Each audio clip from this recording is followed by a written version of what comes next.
Para surpresa de todos, o ano de 2020 começou de maneira completamente diferente de todos os outros que se passaram. Surgia na China um vírus desconhecido e com alto poder de contágio. Mal sabíamos que o mundo todo iria vir a sentir os reflexos da SARS-CoV-2, o nome oficial da doença que infelizmente contaminou mais de 6 milhões de pessoas do mundo todo e matou mais de 370 mil até a gravação desse podcast. Olá, eu sou o Gabriel Magacho. E eu sou Hugo Neto. E você está ouvindo mais um episódio do Prodscast, o podcast semanal produzido pela produtora de multimeios da Universidade Federal de Juiz de Fora, disponibilizado em todas as quarta-feiras. Hoje você vai conhecer alguns casos de pessoas que tiveram que se reinventar nesta quarentena, seja para continuarem trabalhando desde suas casas ou até mesmo para conseguirem enfrentar melhor a situação.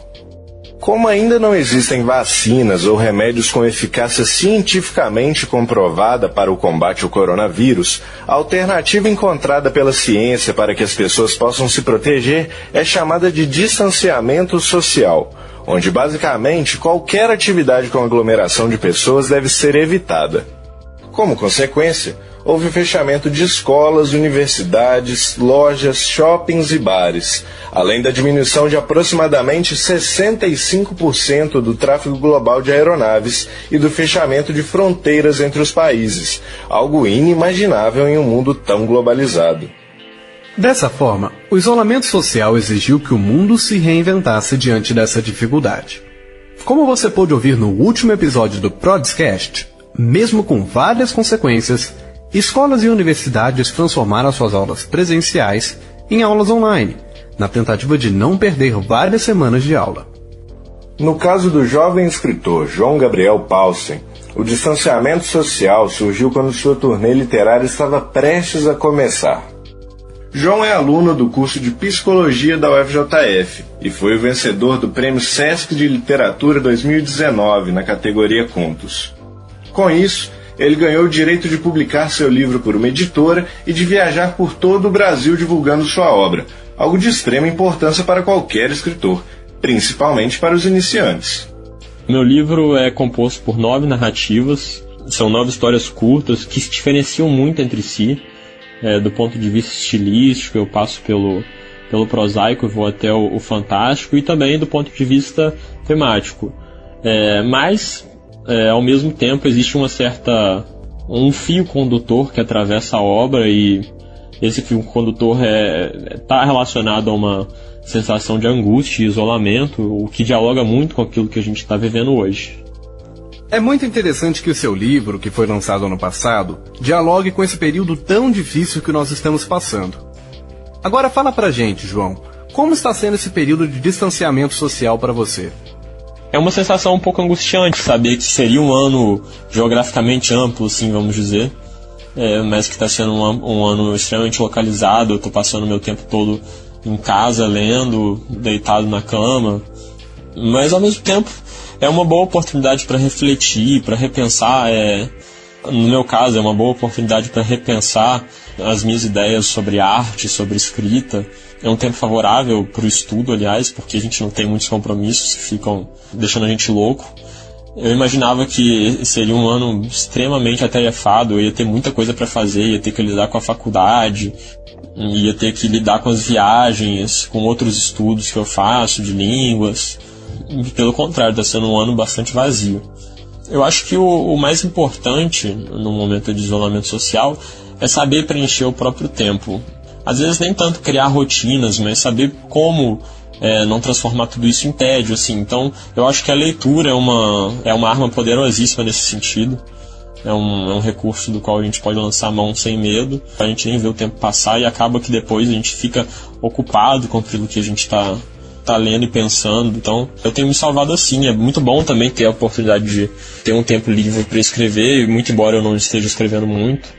Eu tenho refeito alguns contos antigos que eu já tinha prontos, e a gente vai trabalhando enquanto as coisas não melhoram. E como está sendo o seu contato com o público, João? As lives estão te ajudando nisso? Você acaba por gostar desse recurso? Para mim está sendo um pouco complicado porque o contato com o público, o contato direto com o público é uma forma de retorno indispensável para o artista. Então, eu de certa forma não sei como minha obra está sendo recebida em meios que estão para além das minhas relações. Eu não sei como ela está sendo lida, quem está lendo. Eu não estou tendo a oportunidade de divulgar para que mais pessoas a leiam. É uma situação bastante frustrante. A gente tenta compensar isso de certa maneira com os ambientes virtuais. Eu participei de alguns encontros com grupos de estudo, eu participo assistindo lives, mas não é a mesma coisa. Eu particularmente não sou muito fã dessa ferramenta. Eu prefiro as conversas em grupo, as videochamadas em grupo. Eu já participei de alguns grupos de estudo que reuniram pessoas ao redor do país em videochamadas.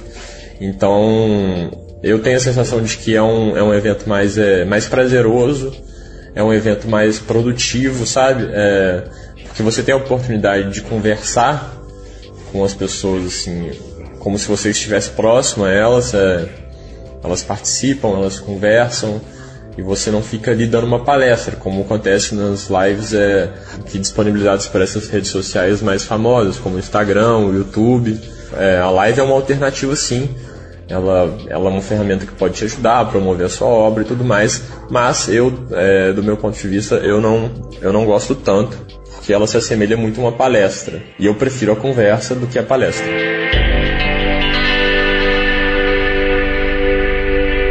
Da mesma forma, a psicóloga clínica Érica Lopes teve seu trabalho diretamente afetado pelas políticas de distanciamento social. Conforme as orientações disponibilizadas pela OMS, a Organização Mundial de Saúde, ela teve de fechar seu consultório até que a situação do novo coronavírus esteja controlada. Ela conta que em 28 anos de experiência nunca viu uma situação em que seu consultório tenha esvaziado da noite para o dia. Érica, qual foi o momento em que você percebeu que teria que fazer a transição dos atendimentos pessoais para o meio online? E quais foram as maiores dificuldades envolvidas nesse processo? Em meados de março, recebemos a orientação da Organização Mundial da Saúde e dos Conselhos Federais de Psicologia para não realizarmos atendimentos presenciais. Então foi preciso dizer aos pacientes que eu faria esses atendimentos online. A maior dificuldade que eu encontrei foi que os pacientes, alguns, relataram não ter em seu ambiente residencial privacidade para realizar esse atendimento, para poder fazer essa terapia de casa. Alguns também, por terem várias pessoas dentro de casa, então não foi possível. E também encontrei resistência de alguns pacientes que não quiseram experimentar essa modalidade, preferiram esperar pelo atendimento presencial. Confesso que eu também tive um pouco de resistência, porque até então eu nunca tinha realizado esse tipo de atendimento online, embora já soubesse que algumas pessoas já praticavam isso e que também o conselho regional também permitia isso. Então eu comecei atendendo via chamada de vídeo pelo WhatsApp com as pessoas que concordaram em fazê-lo, e confesso que no início foi difícil, porque é muito diferente do presencial, tem que dar muita atenção, tem a questão de ter realmente um aparelho mediando a sua interação com a outra pessoa. Então isso requer mais concentração e acaba que gera um cansaço maior também nos atendimentos. Porém, eu fui surpreendida vendo que, ao mesmo tempo, é possível realizar esse tipo de atendimento e que tem sido um sucesso, tem conseguido, através da tecnologia, poder estar prestando esse serviço nessa impossibilidade. E, além disso, acredito que, em alguns casos, é possível até continuar mesmo com o atendimento online depois que terminar a pandemia. O que você sente mais falta dos atendimentos presenciais? Não tenho dúvida, eu sinto muita falta de estar com as pessoas. Eu geralmente recebi as pessoas abraçando elas, então eu sinto falta desse contato físico e também para a interação. Fisicamente, você tem uma percepção melhor, você vê o gestual da pessoa, você tem condição de se aproximar ou de se afastar, você tem vários outros recursos que na realidade no virtual fica muito limitado, né? Então eu sinto bastante falta e com certeza a minha preferência é pelo atendimento presencial. E por último, como que você mesma tem lidado com esse tempo tão difícil que tem afetado o psicológico de todo mundo? Sem dúvida, esse momento da quarentena tem sido muito desafiador, não só para mim, como todas as pessoas. O que eu percebo é que nós estamos sendo confrontados com os nossos sentimentos. Como a gente tem mais tempo, a gente tem ficado mais recluso, então, naturalmente, a gente é confrontado com coisas que talvez no dia a dia a gente não tivesse que lidar com tanta frequência. Então, eu percebo que ficar pensando no que vai acontecer, ficar pensando no futuro, acaba gerando uma ansiedade muito grande nas pessoas. Então, o que se pode fazer nesse momento, e o que eu tenho feito, é viver o agora, é fazer o que é possível agora. E assim a gente vai enfrentando esse momento com mais sabedoria. Agora iremos falar com a jornalista e professora Rafaela Prata Rabelo, que atualmente trabalha como professora substituta na Faculdade de Comunicação Social da UFJF. Ela, assim como o João e a Érica, também teve de se reinventar diante desses novos tempos, e nos conta agora sobre como a quarentena se iniciou para ela. O meu início de quarentena foi um pouco tumultuado, porque era uma quinta-feira, eu me lembro bem, quando à noite eu comecei a ouvir um burburinho nas redes sociais e também ligações de alguns conhecidos a respeito da chegada do novo coronavírus em Juiz de Fora. À noite eu fui dar aulas, tentei fazer um processo de conscientização coletiva dos funcionários, de alunos, de outros colegas, e alguns inclusive me trataram de forma hostil, acreditando que eu estava sendo exagerada, um pouco precipitada com a minha preocupação. Decidiu-se que era melhor que a universidade começasse a pensar de forma mais séria essa nova lógica do convívio, né, que seria a partir da suspensão das aulas. Então foi muito complicado, foi um rompimento muito brusco, eu senti muita falta dos meus alunos, eu tive muito medo de tudo que ia acontecer. Como você está lidando com seus hobbies nesse período de quarentena? Você conseguiu começar alguns novos?